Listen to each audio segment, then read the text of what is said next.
یمن میں اس شہر میں وہ نیک اور شریف آدمی رہا کرتا تھا۔ یہ آدمی ایک ماہر درزی تھا۔ اس کے ہاتھوں کے سلے ہوئے کپڑوں کی شہر میں بڑی دھوم تھی۔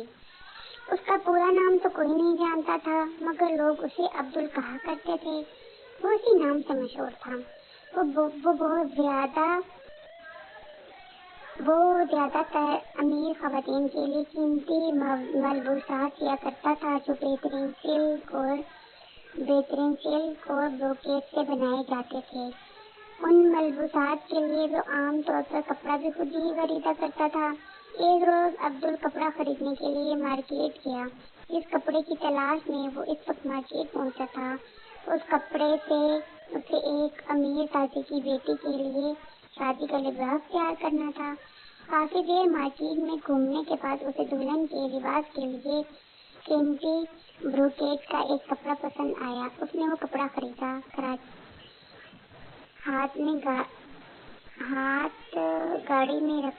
خرید کر اپنے ہاتھ گاڑی میں رکھ لیا۔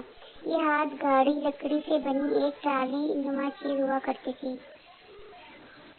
جس میں لوگ اپنا سامان خرید کر رکھتے تھے۔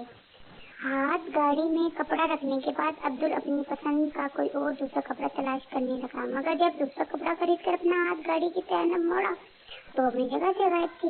عبدل نے ہر طرف اپنی گاڑی ڈھونڈی مگر اس کا کہیں نام و نشان ہی نہیں تھا۔ وہ خوب چیخا چلایا، راہ چلتے لوگوں سے پوچھا، مگر کوئی اس کی گاڑی اور اس میں رکھے ہوئے قیمتی کپڑوں کے بارے میں کچھ نہ بتا سکا۔ چوری کی خبر مارکیٹ سے ہوتی ہوئی سارے شہر میں پھیل گئی۔ کچھ ہی دیر بعد ہر ایک شخص اس چوری کے بارے میں باتیں کر رہا تھا۔ آخر یہ کام کس کا ہو سکتا ہے؟ عبدل کو اداس اور پریشان دیکھ کر اس کے چند دوست شہر کے مشہور قاضی عمر کریم کے پاس پہنچ گئے۔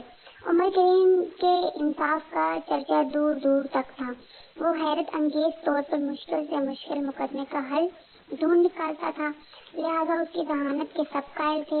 عمر کریم نے عبدل کو عدالت میں بلایا اور اس کی زبانی چوری کی پوری تفصیل سنی۔ ساری باتیں انتہائی غور سے سننے کے بعد قاضی عمر کریم نے ان تمام لوگوں کو عدالت میں پیش ہونے کا حکم دیا جو چوری کے وقت عبدل کے ساتھ مارکیٹ میں موجود تھے۔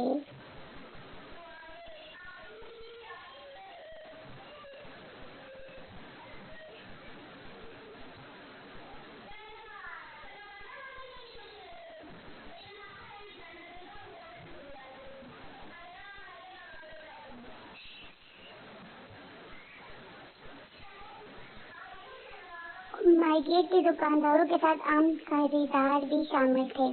جب تمام لوگ عدالت میں پہنچ گئے تو قاضی عمر کریم نے عدالت کی کارروائی شروع کی۔ کارروائی شروع کرنے سے پہلے اس نے اچھی طرح اس بات کی تسلی کر لی تھی کہ تمام افراد وہاں پہنچ گئے تھے یا نہیں۔ سب لوگ عدالت کے کمرے میں ادب کے ساتھ خاموش بیٹھے تھے کیونکہ وہ سب قاضی کا بہت احترام کرتے تھے اور جانتے تھے کہ وہ اس وقت مقدمے کا غور و خوض کر رہا ہے۔ قاضی نے خاموشی کے ساتھ باری باری ان سب کے چہروں پر ایک نظر ڈالی اور چند لمحوں بعد عدالت کے باہر کھڑے سپاہیوں کو بلایا۔ سارے سپاہی فوراً ہی قاضی کے ساتھ حاضر ہو گئے۔ قاضی نے ان سپاہیوں کو حکم دیا کہ مارکیٹ کے باہر چوک میں لگے محافظ سپاہی کے مجسمے کو گرفتار کر کے یہاں لاؤ۔ کیونکہ اس نے اپنی ڈیوٹی انجام نہیں دی، اس کی موجودگی میں یہ چوری کیسے ہو گئی؟ تمام سپاہی حیرت سے قاضی کا منہ تکنے لگے۔ بالآخر ان میں سے ایک نے ہمت کر کے کہا، جناب آپ ایک پتھر کے مجسمے کو گرفتاری کا حکم دے رہے ہیں؟ ہاں، قاضی نے فیصلہ کرنے لگے نے کہا۔ فوراً اس حکم کی تکمیل کرو۔ سپاہی حکم کی تعمیل میں مصروف ہو گئے۔ چوک میں نصب محافظ سپاہی کے مجسموں کو رسیوں سے باندھ کر عدالت میں اٹھا لائے۔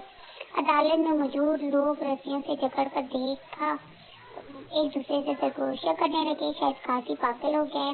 خود عبدل کی بھی بے اختیار ہنسی نکل گئی۔ اس کو ہنستا دیکھ کر دوسرے لوگ بھی بلند آواز میں ہنسنے لگے۔ ان سب کی ہنسی نہیں رک رہی تھی۔